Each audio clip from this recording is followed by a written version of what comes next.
अस्सलामुअलैकुम, I am Mohammad Hasan Hashmi और आज हम बात करने जा रहे हैं प्रोग्राम 12.37 के ऊपर। प्रोग्राम की स्टेटमेंट जो आप लोगों को यहाँ स्क्रीन के ऊपर लिखी हुई नज़र आ रही है वो कुछ यूँ है: write a program that displays the following shape using nested loop.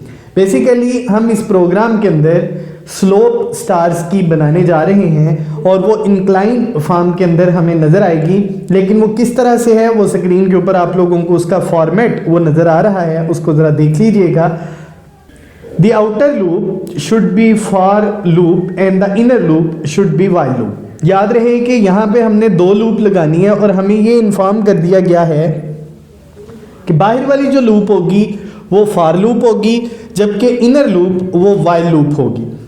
अब हमारे पास यहाँ पे पहली लाइन के अंदर अगर आप देखें तो 7 स्टार्स हैं, सेकंड लाइन में 6 स्टार्स हैं, उससे अगली लाइन में 5 स्टार्स हैं, जबकि उससे नीचे 4 स्टार्स, फिर 3 स्टार्स, 2 और 1।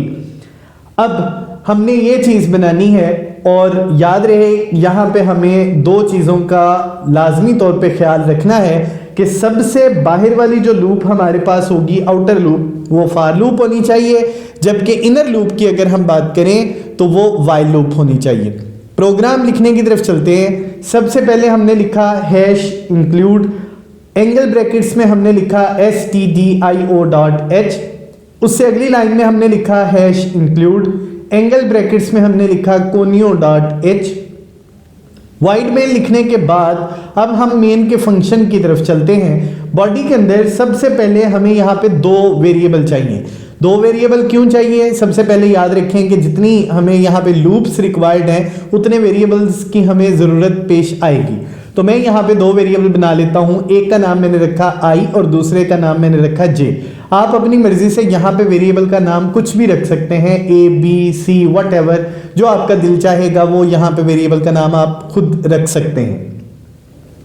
क्लियर स्क्रीन का फंक्शन आपकी चॉइस है, लिखना चाहें तो अच्छी बात है, ना लिखें तो कोई हर्ज नहीं। मैं पहले भी बता चुका हूं कि डेव के अंदर हमारे पास क्लियर स्क्रीन का फंक्शन यूज़ नहीं होता, सो इसलिए हम डेव के ऊपर इसको नहीं लिखेंगे। लेकिन जब पेपर के लिए आप लोगों ने प्रोग्राम लिखना है तो वहां पे आप लोगों ने क्लियर स्क्रीन का फंक्शन ज़रूर लिखना है।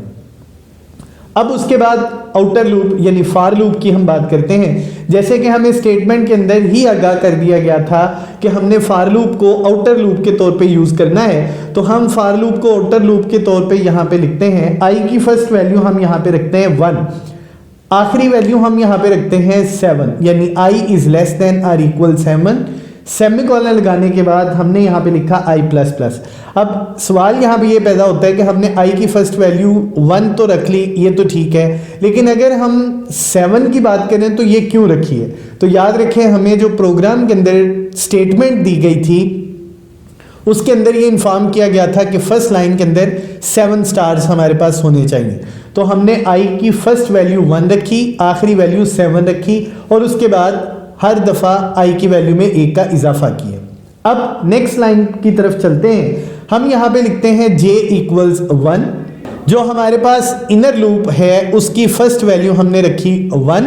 उसके बाद नेक्स्ट हम यहाँ पे लिखते हैं वाइल, चूंकि हमें इन्फॉर्म किया गया था प्रोग्राम की स्टेटमेंट के अंदर ही कि इनर लूप वाइल होनी चाहिए। तो हमने लिखा while j is less than और इक्वल 7। j की वैल्यू हमारे पास यहाँ पे भी 7 तक है। मैक्सिमम हमारे पास चूंकि पहली लाइन के अंदर स्टार्स 7 ही हैं, इसलिए हमने आमतौर पे जब भी वाइल लूप के अंदर स्टेटमेंट यहाँ पे लिखनी होगी तो हमें 7 ही लिखना पड़ेगा। अब उससे आगे चलते हैं। नेक्स्ट लाइन के अंदर हमने लिखा प्रिंट f और चूंकि हमने स्टार को प्रिंट करना था तो हमने डबल कोटेशन मार्क्स के अंदर स्टार लिख दिया। फिर लिखा j++। अब हम प्रिंट f जो इससे अगली लाइन के अंदर लिखेंगे वहां पे प्रिंट f के अंदर लिखेंगे \n और नीचे जाके /ch। अब इस प्रोग्राम की लॉजिक के ऊपर बात करते हैं कि एक्चुअली हमारे पास ये प्रोग्राम किस तरह से चलेगा। सबसे पहले हमारे पास यहाँ पे आउटर लूप में लिखा हुआ है i equals 1, i is less than और equal 7। 1 less than 7 condition true हो गई।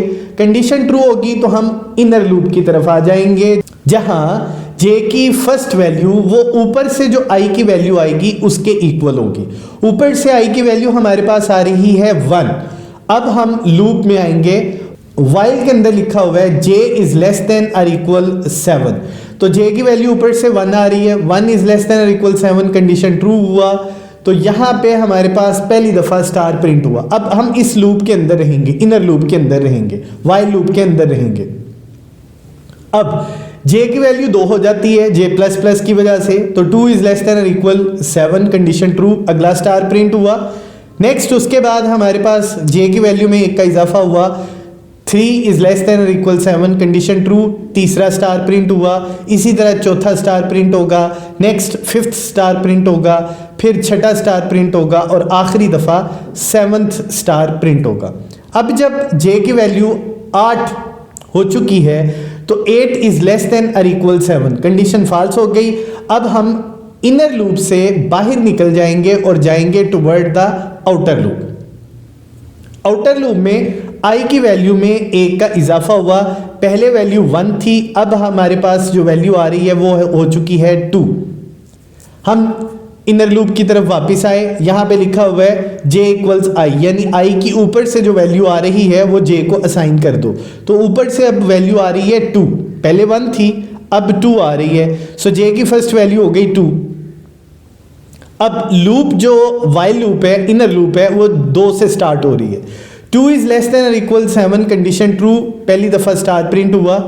j प्लस प्लस की वजह से हमारे पास वैल्यू हो गई 3, सो 3 इज लेस देन और इक्वल 7, कंडीशन ट्रू, तो हमारे पास अगला स्टार प्रिंट हुआ।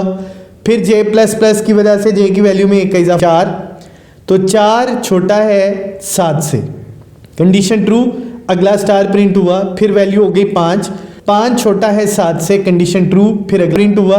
नेक्स्ट टाइम 6 के ऊपर और नेक्स्ट 7 के ऊपर ऐसे ही स्टार्स प्रिंट हुए। अब हम इस लूप से क्विट करेंगे क्योंकि हमारे पास कंडीशन यहाँ पे फॉल्स हो चुकी, 8 इज लेस देन और इक्वल 7, कंडीशन फॉल्स है। अब हमने दोबारा फिर जाना है आउटर लूप की तरफ। आउटर लूप में फिर 1 का इजाफा हुआ तो हमारे पास वैल्यू आ गई 3। अब j इक्वल्स i में हमारे पास i की वैल्यू ऊपर से जो आ रही है वो 3 है, तो j की वैल्यू भी 3 हो जाएगी। अगली दफ़ा जो हमारे पास लूप चलेगी तो वो 3 से स्टार्ट होगी, वाइल लूप की मैं बात कर रहा हूँ। सो 3 इज लेस देन और इक्वल 7, कंडीशन ट्रू, पहली दफ़ा स्टार प्रिंट हुआ, j प्लस प्लस, एक वैल्यू ऐड हुई, 4 हो गई, 4 छोटा है 7 से, कंडीशन ट्रू। अब हमारे पास अगला स्टार प्रिंट हुआ, फिर 5 के लिए अगला स्टार, फिर 6 के लिए अगला स्टार और 7 के लिए अगला स्टार। जब कंडीशन फॉल्स होगी तो हम आउटर की तरफ चले जाएंगे। आउटर में हमारे पास i की वैल्यू 4 हो चुकी है, तो नीचे इसको वैल्यू को लेके आते हैं। j इक्वल्स i में i की वैल्यू 4 है तो j की वैल्यू भी 4 हो जाएगी। सो 4 इज लेस देन और equal 7, condition true while loop के अंदर है। तो हमारे पास अब स्टार पहली दफ़ा प्रिंट हुआ, j प्लस प्लस की वजह से j की वैल्यू 5, 5 छोटा है 7 से, कंडीशन ट्रू, अगला स्टार प्रिंट होगा, फिर उसके बाद अगला स्टार प्रिंट होगा।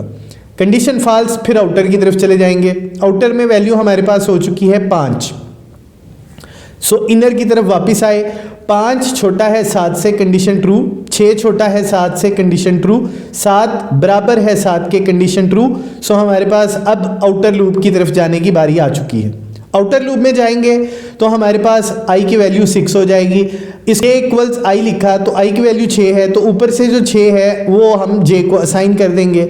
वाइल लूप की अगर हम बात करें तो 6 इज लेस देन और इक्वल 7, कंडीशन ट्रू। सो हमारे पास स्टार प्रिंट हुआ, अगली दफ़ा j प्लस प्लस की वजह से एक दफ़ा और स्टार यहाँ पे प्रिंट होगा। अब वापस आउटर लूप की तरफ जाते हैं। आउटर लूप में i की वैल्यू 7 हो गई, तो 7, तो j इक्वल्स i में हमने i की वैल्यू 7 j को असाइन कर दी। अब इनर लूप की तरफ आते हैं तो 7 इज लेस देन और इक्वल 7, 7 7 के बराबर होता है, कंडीशन ट्रू। हमारे पास अब कोई भी स्टेटमेंट ऐसी नहीं रह चुकी जो कंडीशन को आगे फर्दर लेके चल सके। सो हम इनर लूप से बाहर आएंगे आउटर लूप की तरफ। आउटर लूप को अगर हम देखें तो 7 तक तो हम पहले पहुंच चुके हैं, अब वैल्यू हो चुकी है 8। सो 8 इज लेस देन और इक्वल 7, कंडीशन फॉल्स, हम लूप से टर्मिनेट करके बाहर आ जाएंगे, यानी अब हम इनर लूप की तरफ नहीं जाएंगे, अब हम लूप के बाद वाली जो स्टेटमेंट गेट्स ch है उसकी तरफ आएंगे और हमारा प्रोग्राम यहाँ तक कंप्लीट हो चुका।